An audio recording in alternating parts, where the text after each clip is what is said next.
لله رب العالمين وصلى الله وسلم وبارك على نبينا Muhammad وعلى آله وأصحابه أجمعين أما بعد.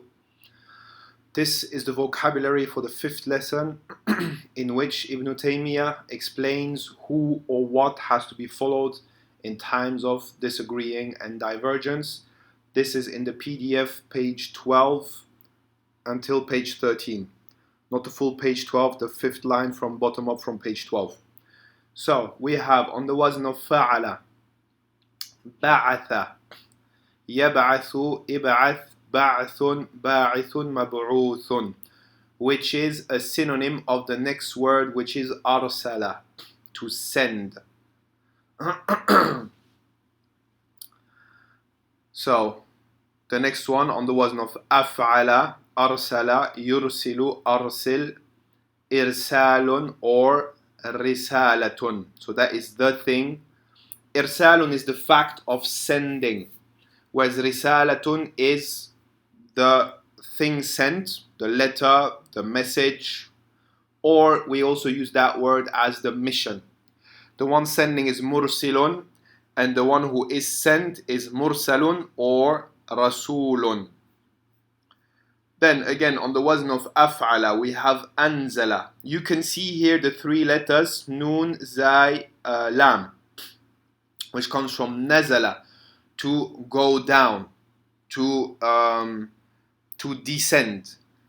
Anzala, the wazn of af'ala, which means at-ta'addi, means that you are making the action of sending down upon of going down upon something else, meaning you are sending down. Anzala, yunzilu, anzil, inzalun, munzilun, munzalun. And a synonym of this is the same root word of nazala upon the wazn of fa'ala, which becomes nazzala, yunazzilu, nazzil, tanzilun. Right? Both these awzan are used to describe the Quran. Right? Allah sent down the Quran.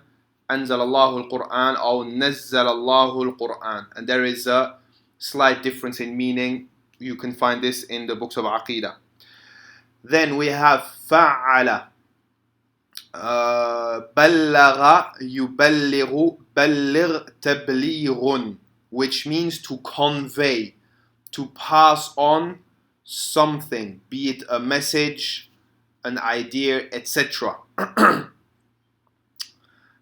The person doing so is muballighun, and the person who it is conveyed to is muballaghun. Then on the wazn of fa'ala, wazana yazinu, zin waznun, means to weigh something, put it on the scales. Look what's its weight. Waznun, the weight. Now here, in the context of this paragraph in the book, it is not the primary meaning of to weight, putting something on the scales, looking how heavy it is, but rather the meaning of comparing it to. You remember back in the days, the scales would have two sides to it, like we call in Arabic two kiffa. You put the weight on one end, on one side. Let's say you put 1.5 kgs on one side, and then you fill up the other side until it reaches 1.5 kg. Now,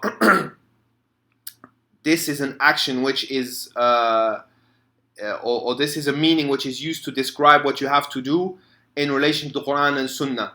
When you have any speech, any action, any idea, you have to put it on the scales on the other side, opposing the Quran and the Sunnah. Is it in accordance or is it not in accordance with the Quran and the Sunnah? So that is what is meant with this fi'l right here in the paragraph that we shall read. The person doing so is wazinun, very rarely used, and the thing which is weighted is mawzunun, word that comes back in fiqh when you're studying matters of zakah. On the wazn of ifta'ala, you have ittaba'a, yattabi'u, ittabi', ittiba'un, muttabi'un, muttaba'un. I'm sure you've come across this word. That means to follow. However, there is a difference between ittaba'a and the word that comes here, not the next one, the one after that, qallada. And we shall explain difference after explaining qallada. So Ittaba'a, as we said, it's to follow. You see it's all over the Quran. اتبعوا ما أنزل إليكم من ربكم فمن اتبع الهدى فلا خوف عليه ولا يشقى, etc. Al-ittiba'u, the fact of following. The one following is muttabi'un, and the one who is followed is muttaba'un. Then we have on the wazn of fa'ala qasa. No, this is supposed to be a fatha. Please correct this. Yaqisu qiyasun. So qasa yaqisu, it means originally to measure something. But when we use the word qiyas in the context of this paragraph here, what we mean is the qiyas of fiqh. It's when we make an analogy between one matter in order to look at, its characteristics, and then we apply it to we apply the ruling to another matter which has the same sort of characteristics. That's what we mean by qiyas. The person doing qiyas is qa'isun, and the thing which is measured is maqisun. Then we have the word qallada, yuqallidu, qallid, and the word which we have heard is taqlidun. The person doing so is a muqallidun, and the person who it is done to is muqalladun. So what's the difference between qallada and ittaba'a? Qallada, in a way, it also means to follow. However, qallada is usually used in a negative light. When we say qallada, we mean like blind following.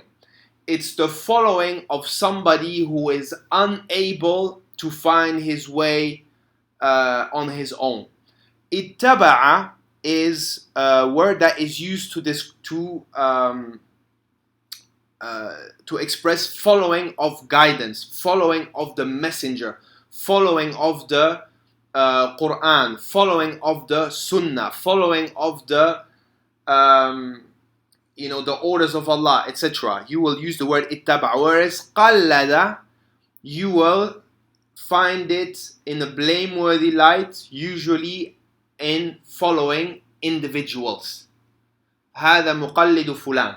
This guy is blind following fulan. Fulan, be he a scholar, be he a ruler, be he whatever, but he is blind following him. Right? And we shall see in the lesson some of the nuanced matters that have to be understood as far as blind following is concerned. Then on the wazn of fa'ala, we have dhanna, yadhunnu, dhanna, dhannun, dhannun, and madhnunun. That means to believe, to think. I think this is the way it is. And dhannun is the thought, what you believe. Like not believe as in aqidah, but what you believe to be right. That is a dhann. So, that is it for this particular lesson. Subhanakallahumma bihamdik, ashhadu an la ilaha illa anta, astaghfiruka wa atubu ilayk.